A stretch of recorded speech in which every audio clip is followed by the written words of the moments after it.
Επιστρέψαμε. Είδαμε τι γίνεται με τους συνταξιούχους. Δίπλα μου όμως έχω έναν πιο νέο, πολύ πιο νέο άνθρωπο, ο οποίος έχει αποφασίσει να μπει στον πολιτικό στίβο στο Δήμο του, φυσικά στο Δήμο Κορδελιού Ευόσμου, και πώς άλλος θα το έκανε, καθώς είναι ένας πολύ δραστήριος άνθρωπος, βλέποντας και το βιογραφικό του φυσικά μπροστά μου, έχοντας και το βιογραφικό του μπροστά μου.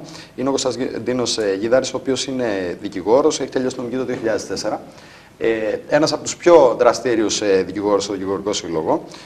Είναι ιδρυτικό μέλος της Ένωσης Νέων και Ασκούμενων Δικηγόρων Θεσσαλονίκης, στην οποία και διατελεί Γενικός Γραμματέας από το 2005 μέχρι και το 2010. Διετέλεσε, με συγχωρείτε.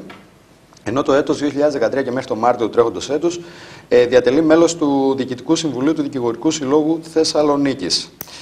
Επίσης, κάτι αξιόμαχτο το οποίο θα πρέπει να αναφέρουμε είναι μέλος της Legal Aid, η οποία είναι εθελοντική εργασία σε κοινοφελή ιδρύματα, καθώς και παροχή νομικής βοήθειας σε πολίτες χαμηλού εισοδήματος. Αυτά έπρεπε να τα πω όμως. Χρόνια πολλά. Καλησπέρα και εγώ να πω χρόνια πολλά. Καταρχήν σε εσάς και στους τηλεθεατές. Να σας ευχαριστήσω πάρα πολύ για την πρόσκληση και την τιμή που μου κάνατε. Ελπίζω να μην φλεάρισα στην αρχή. Άξιζε το κοπά κάποια πράγματα. Όχι καθόλου, όχι καθόλου. Γνωριζόμαστε άλλους και από παλιά και ήθελα λίγο να πω μερικά πράγματα. Και είναι και χαρά ιδιαίτερη που σας ξαναβλέπω από κοντά. Και εμείς χαιρόμαστε, είναι μεγάλη μας χαρά. Έχεις κάνει πάρα πολλά πράγματα, το βλέπουμε. Ναι. Και ο Θωμάς έχει πει ότι μας έχει διαβάσει λίγο το βιογραφικό. Υπάρχει κάτι άλλο το οποίο θα θέλατε να τονίσετε εσείς?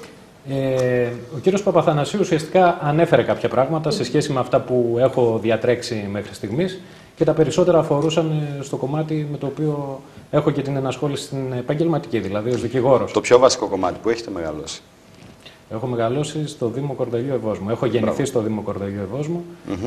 Δραστηριοποιούμε επαγγελματικά και στην περιοχή μου. Και ένας από τους λόγους, για να κάνω έτσι και την πάσα ουσιαστικά, ένας από τους λόγους για τους οποίους αποφάσισα να ασχοληθώ με την τοπική αυτοδιοίκηση είναι και αυτός. Το ενδιαφέρον για τον τόπο. Πάμε σε ένα διαφημιστικό διάλειμμα. Επανερχόμαστε 30 λεπτά με τον κύριο Γίδαρη για να συζητήσουμε για το Δήμο Κορδελιού Ευόσμου και για ποιο λόγο γενικότερα βρίσκεται αυτή τη στιγμή στον πολιτικό στίβο, σε αυτή τη θέση, και επανερχόμαστε. Διαφημίσεις, παρακαλώ.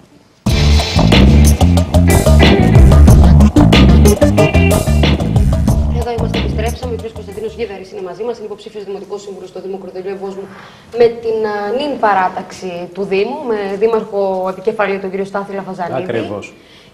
Και είχαμε μείνει στο γιατί επιλέξατε και τώρα μάλιστα, που είναι μια πολύ πιο δύσκολη περίοδος, να ασχοληθείτε με τα κοινά, με την τοπική αυτοδιοίκηση. Γεννηθήκατε στο Κορδελιό, το αγαπάτε, είναι και αυτός ένας λόγος. Αλλά μην ξεχνάμε ότι και η Δημαρχία και η Δημοτική Σύμβουλη είναι και λίγο εθελοντισμός, που το έχετε κιόλας. Ναι. Έτσι είναι όπως τα είπατε. Η απόφαση μου πάντως, παρόλα αυτά, δεν ήταν ιδιαίτερα δύσκολη. Και ο λόγος ο πιο σημαντικός ήταν το πρόσωπο του Δημάρχου. Ο Στάθης ο Λαφαζανίδης είναι ένα πολύ πετυχημένο αυτοδιοικητικό πρόσωπο. Τον ξέρουν άπαντες και στην περιοχή της Θεσσαλονίκης, αλλά και έξω από τα πλαίσια του νομού. Έχει αποδείξει με το έργο του ποιος είναι. Έχει καταφέρει να κάνει τεράστιο έργο στην περιοχή και στο Δήμο και στον άλλοτε Δήμο Κορδελιού και μετά την συνένωση μετά τον Καλλικράτη και στον νέο Δήμο Κορδελιού Ευόσμου. Ο Καλλικράτης έχει τονίσει πάρα πολλές φορές, ο κύριος Λαφαζανίδης, ότι έδεσε πάρα πολύ τα χέρια των δημάρχων.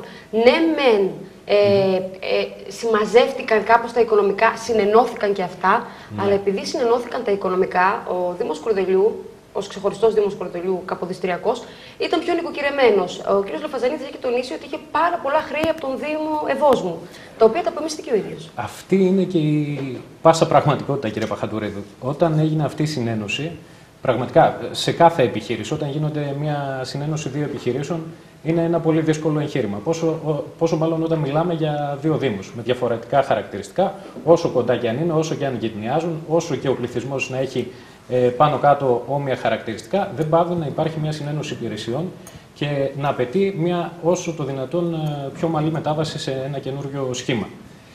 Όταν λοιπόν έγινε αυτή η συνένωση το 2010 με την εφαρμογή του νόμου Καλλικράτη, όπως είπατε, ο Δήμος Κορδελιού, άλλοτε Δήμος Κορδελιού, είχε 0 ευρώ χρέος προς τρίτους, προς ιδιώτες, προς προμηθευτές, προς όλους.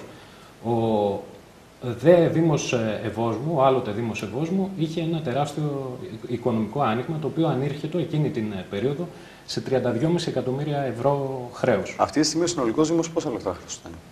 Αυτή τη στιγμή, μετά και το πέρας αυτών των ετών, τα 3,5 χρόνια που έχουμε διατρέξει τις δημαρχίες του Στάθη του Λαφαζανίδη, έχει κατορθώσει η διοίκηση να απομειώσει αυτό το χρέος σε 80%. Και νομίζω πέρα από όλα τα υπόλοιπα έργα, τα οποία καλό θα ήταν να τα αναφέρουμε και κάποια στιγμή, πέρα από όλα τα υπόλοιπα έργα που είναι τα ορατά, τα απτά, αυτά που βλέπουμε στον δρόμο στη γειτονιά μας, είναι το πιο σημαντικό έργο αυτό, το ότι μπόρεσε να μειώσει αυτό το τεράστιο οικονομικό χρέος που βρήκε μπροστά του, που υπήρχαν τελεσίδικες δικαστικές αποφάσεις, που υπήρχαν ληξιπρόθεσμα χρέη και τα οποία όλα αυτά έπρεπε να αντιμετωπιστούν άμεσα και κατόρθωσε να το κάνει πολύ γρήγορα και να φτάσουμε τώρα 3,5 χρόνια μετά να μιλάμε για μια κατάσταση έτσι όπως είναι αυτή τη στιγμή, σε πολύ πιο ομαλά επίπεδα και πολύ πιο... Μάλιστα.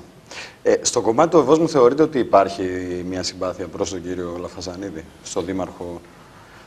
Νομίζω ότι μετά αυτά τα χρόνια που περάσαν, τα 3,5 χρόνια όπως ανέφερα πριν, είχε την ευκαιρία και ο κόσμος και οι πολίτες του Δήμου Ευόσμου. Εγώ προσωπικά δεν θέλω να κάνω και διακρίσεις, γιατί μιλάμε για ένα Δήμο. Ναι, είναι ένας ενιαίος Δήμος. Ναι, φυσικά, είναι ένας ενιαίος Δήμος. Έχουν πέσει τα τείχη και τα τείχη πέσανε με την εφαρμογή του νόμου Καλλικράτη. Δεν μιλάμε για Ανατολικό και Δυτικό Βερολίνο, δεν υπάρχουν τέτοιοι διαχωρισμοί και ειδικά για την παράταξη τη δικιά μας. Και αν κάποιοι προσπαθούν όλο αυτό το χρονικό διάστημα να παίξουν τοπικιστικά υπάρχει το δηλαδή έργο κάποια ένταση από αντίπαλες παρατάξεις μας στο κομμάτι, έτσι? Κύριε Παπαθανασίου, παρατηρώ το τελευταίο χρονικό διάστημα από κάποιους υποψηφίους δημάρχους να παίζουν πάρα πολύ το γεγονός αυτό το τοπικιστικό. Νομίζω ότι είναι ένας λάκκος στον οποίο σκάβουν και στον οποίο θα πέσουν οι ίδιοι. Γιατί ξεχνούν αυτό το γεγονός που είναι το πιο σημαντικό. Ότι δεν υπάρχουν διαχωρισμοί, δεν υπάρχει Κορδελιό και Εύωσμος, υπάρχει ένας ενιαίος Δήμος, ο οποίος Δήμος άλλωστε και μέχρι το 1951 ήταν ένας ενιαίος Δήμος. Είναι προσφυγικές γειτονιές στις Δυτικές Θεσσαλονίκες και έτσι πρέπει να αντιμετωπίζονται και τώρα. Και μην ξεχνάμε επίσης ότι πριν τον Καλλικράτη, στο Δήμο Ευόσμου γινόντουσαν ελάχιστα, αν όχι καθόλου, έργα.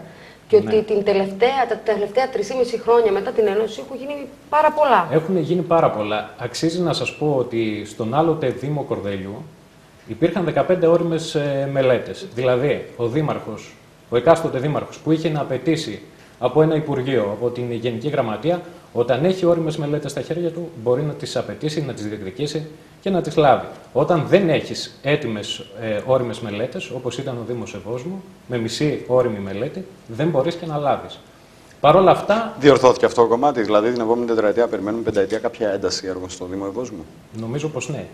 Και ήδη έχει ξεκινήσει και έχει πέσει και σημαντικό κομμάτι, σημαντικό βάρος στο δημοτικό διαμέρισμα του Ευόσμου. Έχουν γίνει πολλά πράγματα. Αξίζει να σας αναφέρω κάποια. Βεβαίως και τι υπάρχει και στα πλάνα βέβαιως του Δημάρχου και στα δικά σας μετά προσωπικά. Σας αναφέρω τα πιο σημαντικά, γιατί θα χρειαστεί πολύ μεγάλο χρονικό διάστημα ίσως για να πούμε τα πάντα που έχουν γίνει. Έτσι. Έχουμε την ανάπλαση της οδού Μοναστηρίου, ένα πολύ σημαντικό έργο.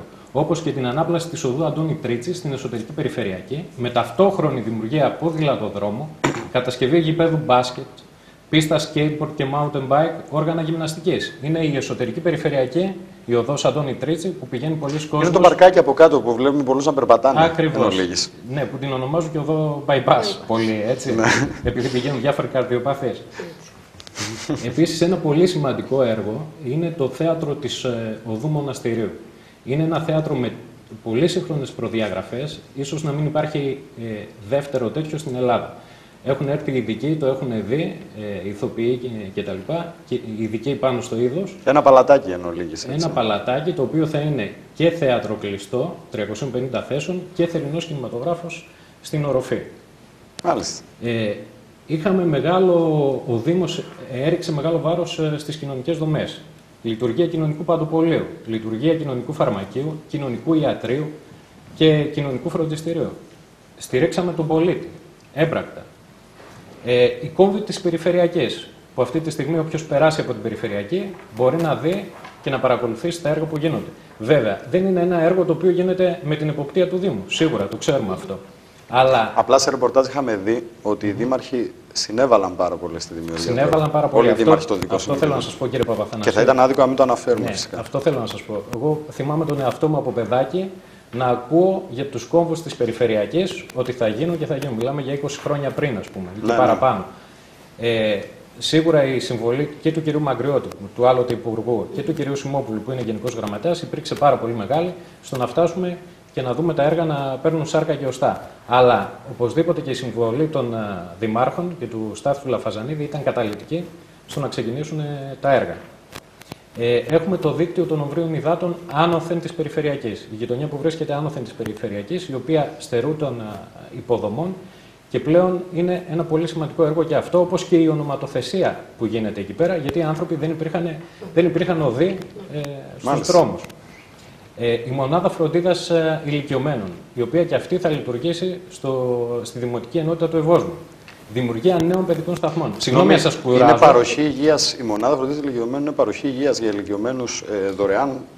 Ναι, μετά από κάποιο κονδύλι του Δήμου. Είναι ένα κέντρο ουσιαστικά φύλαξης ηλικιωμένων για κάποιες ώρες. Είμαι εγώ, είστε εσείς τέλος πάντων, και θέλουμε να αποχωρήσουμε από το σπίτι για λίγες ώρες να κάνουμε τα ψώνια μας και θέλουμε να αφήσουμε τον παππού ή τη γιαγιά. Και τον πηγαίνουμε εκεί πέρα, τον προσέχουν, τον σιτίζουν. Του προσφέρουν ίσως και κάποια ιατρική βοήθεια. Έχει συντροφιά με άλλους παππούδες κτλ. Τελειώνουμε τα ψώνια μας, τη δουλειά μας, επιστρέφουμε, τον παίρνουμε και είναι όλα ωραία. Χωρίς να έχουμε το άγχος. Το πρόγραμμα βοήθεια στο σπίτι λειτουργεί στον Δήμο Κορδελιού Ευόσμου. Και το πρόγραμμα αυτό λειτουργεί εδώ και κάποια χρόνια και όλα αυτά εδώ που γίνονται είναι στο πλαίσιο της στήριξης. Επειδή αναφερθήκατε σε αυτό το πρόγραμμα, πούμε ότι το πρόγραμμα βοήθεια στο σπίτι, επειδή είναι ένα από τα καλύτερα προγράμματα, κοινωνικά προγράμματα που υπάρχουν σε κάθε Δήμο. Είχαμε ακούσει πάρα πολλά ότι θα σταματούσαν και πραγματικά να τονίσουμε εδώ ότι ο κ. Λαφαζανίδης, όπως και ο κ. Κυρίζογλου και πολλοί άλλοι δήμαρχοι, πάλεψαν πραγματικά με νύχια και με δόντια για να παραμείνουν στο Δήμο. Ναι, και αυτό πραγματικά πρέπει να το αναγνωρίσουμε σε αυτούς τους δημάρχους, γιατί αναφέρατε δύο ονόματα, και τον κ. Λαφαζανίδη και τον κ. Κυρίζογλου, που όπως είπαμε η διαδρομή τους και η πορεία τους έχει αποδείξει ότι είναι αυτό που λέμε και καθαρά αυτοδιοικητική. Πέρα από χρώματα και παρατάξεις, κάνανε έργο και ο κόσμος στήριξε το έργο αυτό και τους εξέλιξε για μία και δύο φορές. Το καλό είναι ότι υπάρχουν τέτοιοι πάρα πολλοί δήμαρχοι. Αναφερθήκαμε σε αυτούς τους δύο γιατί είστε εσείς και ο επόμενος καλεσμένος. Ναι. Υπάρχουν πολλοί ακόμα. Και εγώ γι' αυτό τα ανέφερα, όχι για κάποιον άλλο λόγο. Αυτό που θέλετε τώρα εσείς και ο κύριος Λαφαζανίδης. Αν μου επιτρέπετε μόνο. Ναι, βέβαια, να ολοκληρώσω λίγο με αυτά τα λίγα έργα που θέλω να αναφέρω, ώστε να γίνει και ευρέως γνωστό προς τους δημότες μας και το έργο που έχει συντελεστεί. Γιατί μην έχουμε αυταπάτες ότι όλοι καθημερινά οι πολίτες ενδιαφέρονται για το τι γίνεται στο Δήμο. Γιατί στις μέρες που ζούμε και όταν τα οικονομικά προβλήματα σε κάθε σπίτι και σε κάθε οικογένεια είναι τόσο μεγάλα, δεν μπορούμε να έχουμε γνώση τι γίνεται στην πέρα γειτονιά του Δήμου. Έτσι. Οπότε είναι καλό, τώρα που μας δίνεται η ευκαιρία, να πούμε κάποια πράγματα και να επικοινωνήσουμε το έργο αυτό προς τα έξω. Πολύ σημαντικό έργο.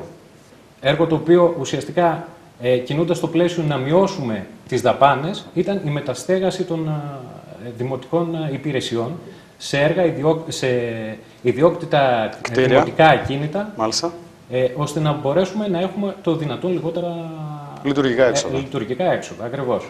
Μια κίνηση που έγινε σε πολλούς Δήμους. Ναι. Απλά σε εμάς ήταν ένα περισσότερο σημαντικό για το λόγο του μεγάλου χρέους το οποίο κληρονομήσαμε, έτσι. Το τηλεματικό σύστημα κυκλοφορίας, που είναι ένα σύστημα ενημέρωσης για τις κυκλοφοριακές συνθήκες και τις θέσεις στάθμευσης στον Δήμο, το οποίο και αυτό έχει δημοπρατηθεί και πρόκειται να ξεκινήσει. Τα έργα οδοποιίας που γίνονται μέχρι και σήμερα που μιλάμε σε όλο το εύρος του Δήμου μας. Πολύ σημαντικό έργο. Η απαλωτρίωση του ονομαζόμενου οικοπαίδου Παπα-Νικολάου. Είναι το οικόπεδο το οποίο βρίσκεται πλησίον της κεντρικής πλατείας του Δήμου Ευόσμου και στο οποίο, εφόσον τώρα απαλωτριώθηκε, το σχέδιο προβλέπει να γίνει διόροφο υπόγειο πάρκινγκ με πάνω κάποιο πάρκο και το οποίο πραγματικά θα δώσει ανάσα πνοής και στα εμπορικά καταστήματα τα οποία βρίσκονται εκεί και στους κατοίκους της περιοχής στο κομμάτι της στάθμευσης.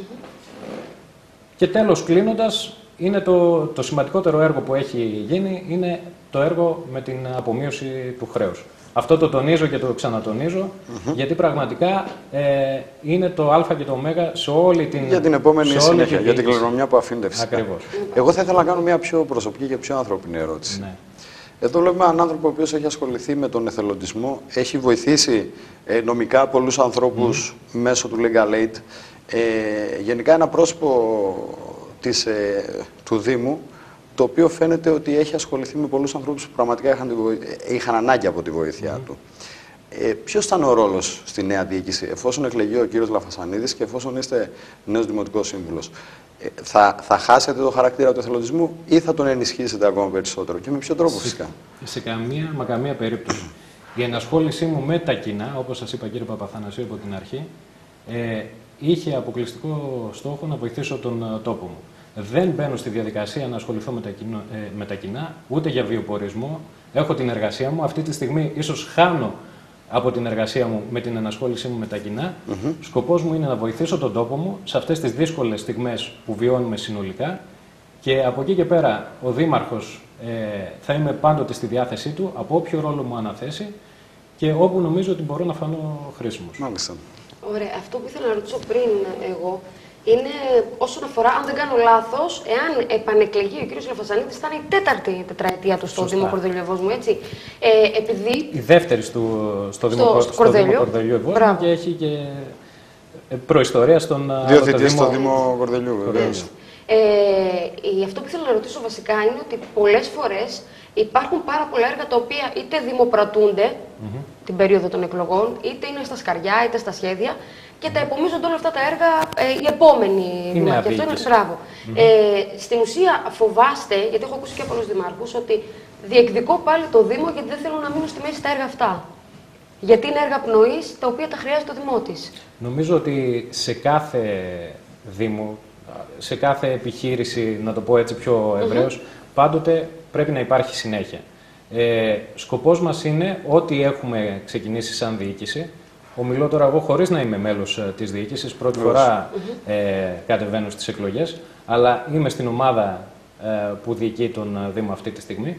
Σκοπός μας είναι οτιδήποτε έχει ξεκινήσει και το οποίο κινείται στη σωστή πλευρά να ολοκληρωθεί και να είναι προς όφελος των δημοτών μας. Επομένως, θα συμβάλλετε για την επόμενη διοίκηση, αν δεν ανήκετε σε αυτήν, έτσι? Φυσικά. Δεν το και προσωπικά και συνολικά. Δεν το συζητάμε, αλλά πιστεύω ότι η διοίκηση και πάλι στο Δήμο Κορδελιού Ευόσμου θα είναι η παράταξη του Στάθη του Λαφαζανίδη.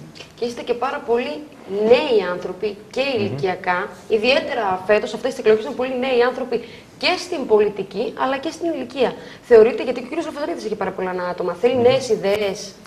Νομίζω ότι κάθε τι το οποίο διακρίνεται από εμπειρία, από μεστότητα, θα πρέπει να δέχεται τονωτικές ενέσεις από φρέσκες ιδέες, από την ορμή της νιώτης, όπως ήθιστε να λέγεται. Και νομίζω ότι και ο Στάθης ο Λαφαζανίδης σε αυτό το πλαίσιο κινήθηκε αυτή τη φορά. Θεώρησε ότι πρέπει να εμπλουτιστεί ο συνδυασμός μας με νέα άτομα, τα οποία να φέρουν αυτές τις νέες ιδέες, να τις μπολιάσουν με την σημαντική εμπειρία που έχει και ο ίδιος προσωπικά, αλλά και πολλά στελέχη του συνδυασμού, ώστε το απάβγασμα όλο αυτό να παρουσιάζει κάτι πολύ καλό και πολύ μεστό.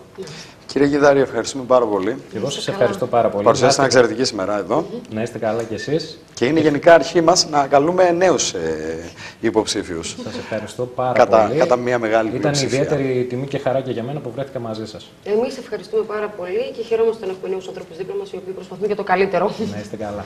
Τι θα δούμε? Θα πάμε να δούμε